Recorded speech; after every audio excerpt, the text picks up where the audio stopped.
Top 7. Removing or trimming a protected tree.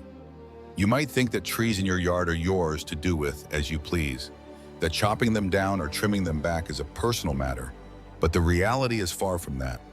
In many cities, there are tree protection regulations that most homeowners have never heard of, and with just one wrong decision, you could face fines reaching thousands or even tens of thousands of dollars. Importantly, these trees don't need to be particularly rare. Simply reaching a certain size, often measured by the trunk diameter at breast height, is enough to place them under protection. If you cut them down or over-prune them without a permit, you've broken the law without even knowing it. Furthermore, if a tree sits right on the boundary between two properties, you can't touch it without your neighbor's consent. When disputes arise, compensation can be calculated based on the cost of replacing a mature tree, and that figure is not small. So before you decide to deal with a seemingly harmless tree, do you really know the regulations behind it? Or are you unintentionally placing yourself at significant legal risk? Top 6. Rainwater collection systems without checking laws. Collecting rainwater sounds like a smart, eco-friendly, and cost-effective move. You just direct water from the roof into a container and use it for watering plants. But what surprises many is that in some areas, this isn't as free as you'd think. Water rights laws in many places, especially in regions that have historically faced water scarcity, stipulate that rainwater doesn't belong entirely to you, and collection may be limited or require a permit. Some places allow it only up to a certain capacity. Others require system registration before installation, and some still have restrictions that aren't widely known. The danger is that you can easily buy the equipment at a store without any warning about the accompanying legal regulations. Once the system is installed, you might discover you're in violation. Not to mention, if you live in a neighborhood with its own rules, installing visible equipment might be banned entirely. So the question is, are you trying to do the right thing for the environment, or are you accidentally stepping into a legal gray area you don't fully understand? Top 5. Outdoor lighting that violates local ordinances. Outdoor lighting can make your garden look magical and inviting at night, but this very element is also the cause of many violations that few people realize. Many areas have now adopted lighting restrictions to protect the environment and reduce light pollution. These regulations concern not only brightness, but also the direction of light, color, and usage times. A common mistake is installing powerful floodlights pointing outward, accidentally shining into a neighbor's house or onto the street. This isn't just annoying, it can be considered a nuisance under civil law. Even if your area doesn't have specific regulations, light that affects others can still lead to disputes.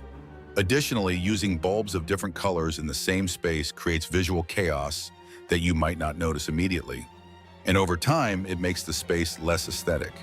So, are you trying to create a better space at night, or are you accidentally making it a source of irritation for yourself and those around you? Top 4. Paving too much of your lot.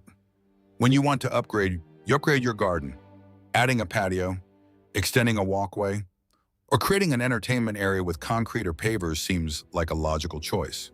However, there's a limit many aren't aware of: the ratio of impervious surfaces to the total lot area. Every area has regulations on how much of your property you're allowed to cover with materials that don't let water through, such as concrete, asphalt, or solid brick. The reason lies in stormwater management. When there's too much impervious surface, rainwater can't soak into the ground and instead runs off, putting pressure on the drainage system and leading to flooding. The issue is that these surfaces are cumulative, meaning your driveway, backyard, walkways, or any paved area are all counted together, and you could exceed the limit without even realizing it. The consequences usually only surface when you sell the house, when a legal inspection finds the violation and forces you to tear it down or replace it with permeable materials. The cost of repair is sometimes higher than the original cost. So, are you improving your living space or creating a major problem for the future that you haven't seen yet? Top 3. Planting invasive species. You walk into a nursery, see a plant that grows fast, looks lush, and is perfect for creating a privacy hedge. You buy it and plant it without a second thought. But what many don't know is that every region has a list of invasive species.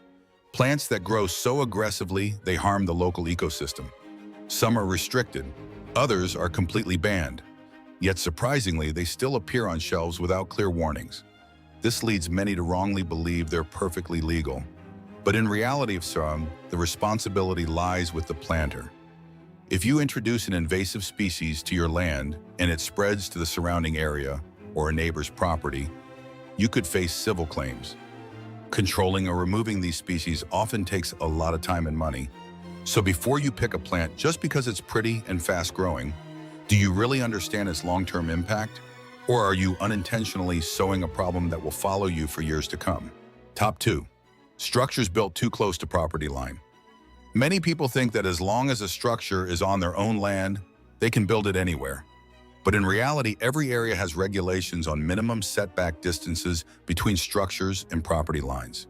This applies not just to the main house, but also to accessory structures like sheds, pergolas, retaining walls, or even other small structures. A common mistake is building too close to the fence to save space. But if you exceed the permitted limit, the entire structure may be required to be moved or demolished. The issue becomes even more serious when you don't apply for a permit from the start, because then you're not just violating placement rules, but also legal procedures. This is usually only discovered when you sell the house, when the buyer or the bank checks records and finds the violation. You'll have to handle it in a very short time, possibly even tearing down the structure before the transaction can close. So, are you trying to utilize every square inch of land? Or are you accidentally creating a major hurdle for yourself in the future? Top 1. Water features in flood zones or wetland buffers. This is the most dangerous item on this list and something many are completely unaware of. If your property is located near a flood zone, wetlands, or a natural water source, you're not just under local jurisdiction, but potentially subject to higher-level regulations.